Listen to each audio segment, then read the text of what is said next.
exposé aussi. Oui, j'ai exposé après aussi, trois fois après. Et puis c'est les grandes sculptures, ces sculptures qu'il a agrandies, c'est moi qui les ai travaillées quand il a fait la grande expo féliciste. Avec sa fille.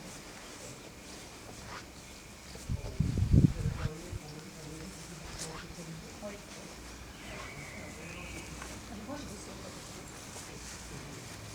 Mais là, c'est bon, j'ai travaillé après avec des personnes malades mentales, donc des gens qui souffraient des statistiques. Mais j'ai travaillé 5 ans là-dessus et Hélène aussi. Elle a travaillé plus longtemps que moi. Et c'était qui veut faire. Souvent, on me demande pourquoi je suis sculpteur, pourquoi j'ai décidé de faire ce métier. En fait, j'ai rien décidé du tout. Voilà, c'est comme si c'était ce que j'ai à faire en fait. Voilà, on a chacun un temps sur Terre, un temps de vie, et moi ma vie c'est de faire de la sculpture et de travailler principalement sur l'humain, puisque la plupart de mes œuvres racontent quand même des histoires d'humains.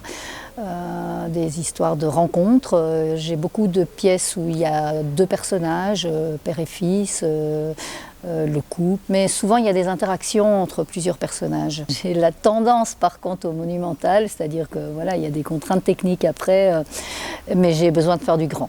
Je dis souvent que je suis sculpteur et non pas sculptrice ou sculpteuse, parce que sculpteuse ça fait un petit peu lourd.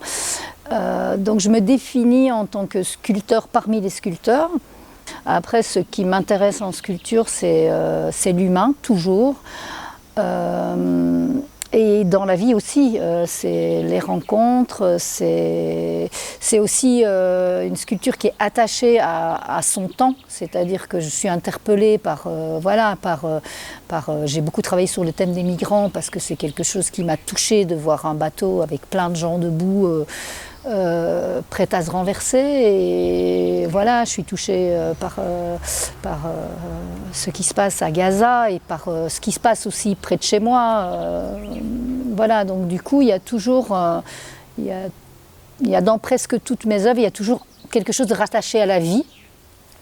L'atelier s'appelle Sur le fil du vivant, et puis de rattacher au lien, à l'écologie aussi, parce que j'ai fait aussi pas mal de projets, notamment le projet des fragiles sentinelles, donc, qui sont des grenouilles que j'ai installées sur l'eau, parce que voilà, tout ce qui est dans ma sculpture est aussi ce qui m'interroge au niveau personnel dans notre place dans le monde.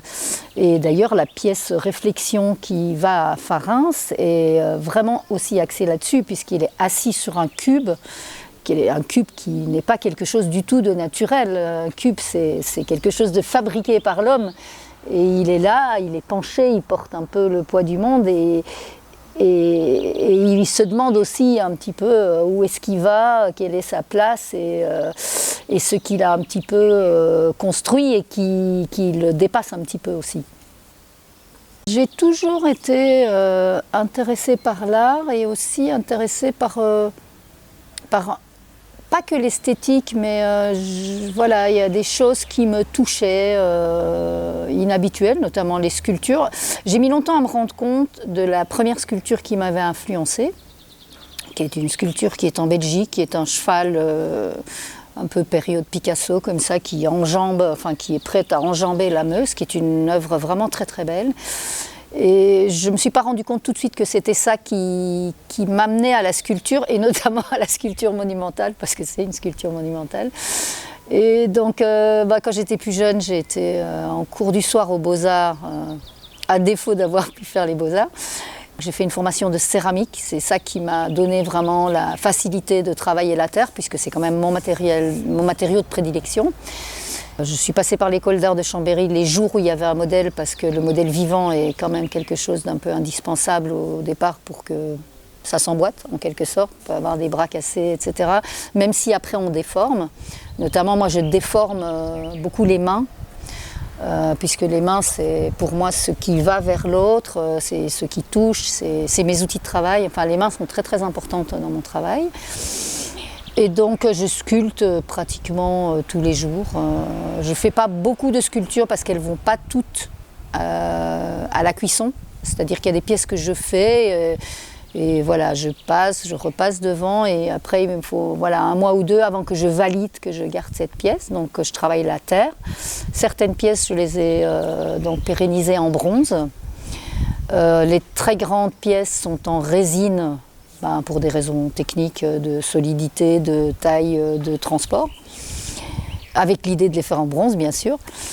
Et puis je travaille aussi des matériaux éphémères, donc des installations dans le paysage, la sculpture sur neige, sur glace, sur sable, voilà, des choses un peu plus éphémères. Alors l'inspiration des sculptures, on me demande souvent comment j'ai des idées. D'abord je pense que j'ai parfois un petit peu trop d'idées. Enfin, c'est pas que j'ai trop d'idées, mais c'est que j'ai tout le temps envie de sculpter, j'ai toujours des choses que j'ai envie de faire. Mais parfois, voilà, ça peut venir d'un texte que j'ai lu et qui m'a marqué. Ça peut venir d'un film que j'ai vu. C'est souvent des paroles de chansons aussi qui me donnent envie de sculpter. Notamment, vous avez Joy qui est là et qui célèbre la vie, la joie, le fait. Ce qui caractérise quand même toutes mes sculptures, c'est quand même le fait d'être dans le vivant, en fait.